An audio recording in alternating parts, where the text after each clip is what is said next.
Too much love, stop it. Well, welcome back to another show of the Harriet Beecher Show. Today we'll be talking about the end of the Civil War. We have some special guests and a big discussion. Are blacks gonna get rights or not? And should they get rights? How do you feel about that, America? To begin the show, let's have our very own 16th President of America, Lincoln!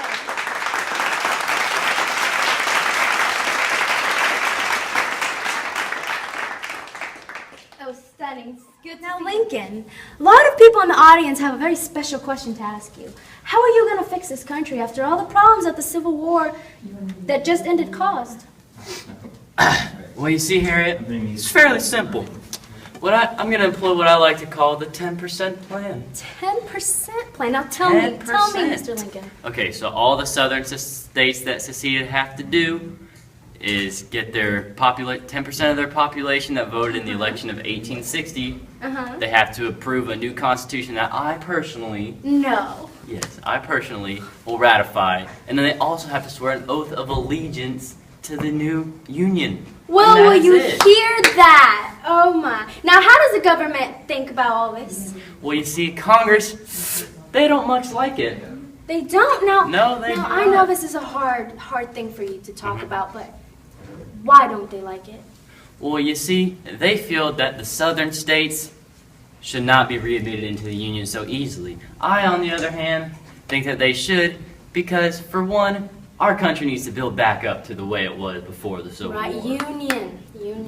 Exactly. Yes. Exactly. Now, Lincoln, do you have any other closing remarks that you would like to tell our audience? In fact, I do. I very much do. Tell us. So, the freed slaves, they are going to be helped by an institution that was enforced the day before my second inauguration. Tell us about that, Lincoln. Okay, this is called the Freedmen's Bureau. And what this does is provide education and a welfare-type state for any freed slaves so they can get into our society and be productive working members of the union. Well, do you hear that, guys? Lincoln, changing the country forever. Wonderful. Now, Lincoln, you have given so much to the country. Do you ever have time for yourself with all this going on? In fact, I'm glad you mentioned that because tonight at around 6 p.m., me and my beautiful wife, Mary, are going to the Ford's Theater to see a wonderful production. Oh, that is just In fact, that reminds me, I need to get going, so thank you. Again, ladies and gentlemen, Abraham Lincoln. All right, guys, after talking to our President of the United States, I feel obligated,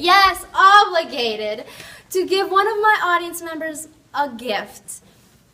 All right, now where are you from, Gabrielle? I'm from Nashville, Tennessee. She's from Nashville, Tennessee. All right. Well, coming from the bottom of the Harriet Beecher Show, we want to give you free 40 acres of land and your very own donkey. Gosh, I know.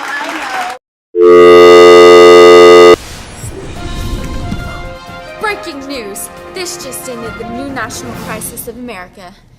President Abraham Lincoln was shot in the back of the head today in Ford's Theater at precisely probably around 7 o'clock. Then here's a clip of the new national crisis. look, honey. Look at his big fluffy beard. It's like mine, wasn't it? Yeah, I miss that. It was luxurious. It felt just like a poodle. I love this play. It's my favorite. This for freeing slaves, Yankee. My money maker!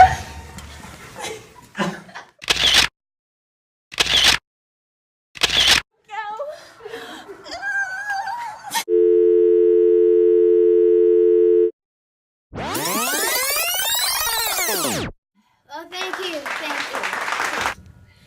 It's been a long journey in the Harriet Beecher Show, and I'm coming to the end of my beautiful years. As our last show, we would like to reminisce on all the history that this show has brought to you, America. The North has ruined our economies, Congressman Howard. Indeed, Congressman Hodges, we need a way to keep a stable labor force in the South. We cannot let them overtake us year after year with this new industrialization. And that's why this is so brilliant. I know, right? This code for the blacks, Black codes. Trademark. Let's see here. Well, it does 4 things for us. Okay, let's see. All right, no, of course, I already said we need to ensure a domestic labor force. We can't allow these decimated Exactly. cotton fields. We cannot allow Exactly. them to continue to produce poor crops. We need the stable labor force. We need to keep the blacks subservient. We cannot let them get any ideas of voting or Yes, they are marriage. still slaves in all but name.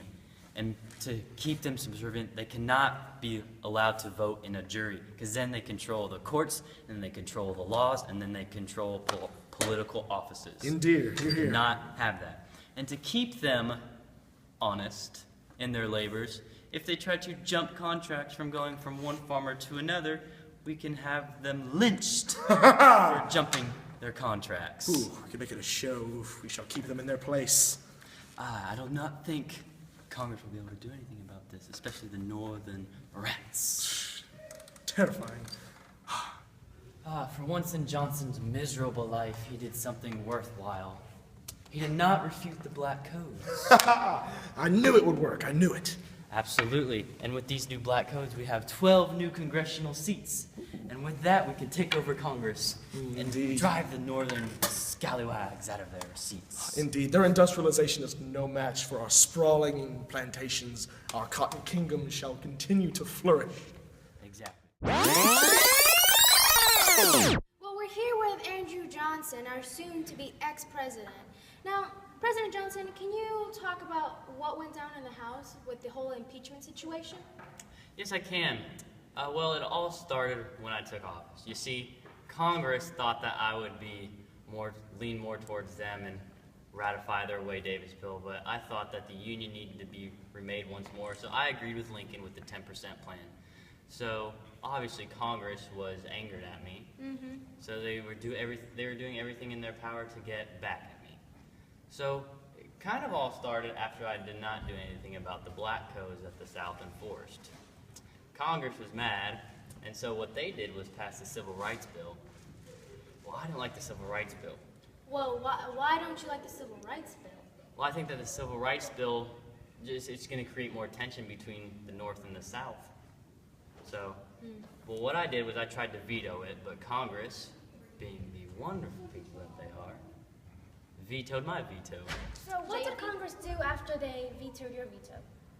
Well, you see, Harriet, what Congress did was they signed the Civil Rights Bill into the Constitution as the 14th Amendment. And what this bill did was it guaranteed the same civil rights for all the free slaves as they are for the white man. And it disqualified ex-Confederates from holding office. That's true. So naturally, I wanted to dismember the Congress as it was then. So in the congressional elections of 1866, what I did was I set out on a series of speeches to inflame the people against the then Congress. But unfortunately, people said that my temper got the best of me, which I regret to say it did sometimes, but not to a fatal So degree. Johnson, what did the government do after they ratified the 14th Amendment? Well, with me, basically, I have a picture. Congress instilled something that they called the military Reconstruction. Yes. And what this was they took the states that refused to ratify the 14th Amendment because all the southern states that were ex-Confederates, except for Tennessee, did not ratify it when they wanted them to. So what they did was they put them into 5 military districts headed by a major general of the Union. And what that major general was in charge of was seeing that their province, or whatever, established a constitution, and they agreed to accept the 14th Amendment. So that's why it's called military Now, Reconstruction. President Johnson, this forceful act, how did it affect the South's relationship with the freedmen? Well, you see, the South didn't much like it that the newly Of freed course. slaves got the same rights as them. So what they did was they found loopholes within the new amendment. Tell us about these loopholes. Well, one of them, probably the most prevalent, was the grandfather clause, which stated that if your grandfather had been a slave, you could not vote. So what Congress did was to stop this and to give the freed slaves all the equal rights as the white man. They passed the 15th Amendment, which guaranteed all the male freed slaves the right to vote. Now, President Johnson, in transition, how do you feel about the recent impeachment? Well, I don't much like it. It all started when Congress passed the Office of Tenure Act, which stated that I could not fire any congressman that Congress had put in its place. True. But to go against them to show that I wasn't going to be cowed, by their actions, I fired the Secretary of War that they wanted to keep in there. And for that, Congress impeached me based on grounds of disobedience. Now, President Hayes, how can you explain to us how you got into power?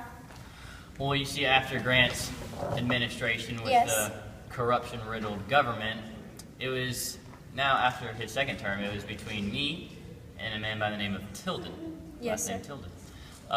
Well, you see, the people could not agree upon who was president because, you know, we're both immaculate men. So what they did was they decided to have a committee of 15, which is just 15 congressmen who were going to vote to elect the next president.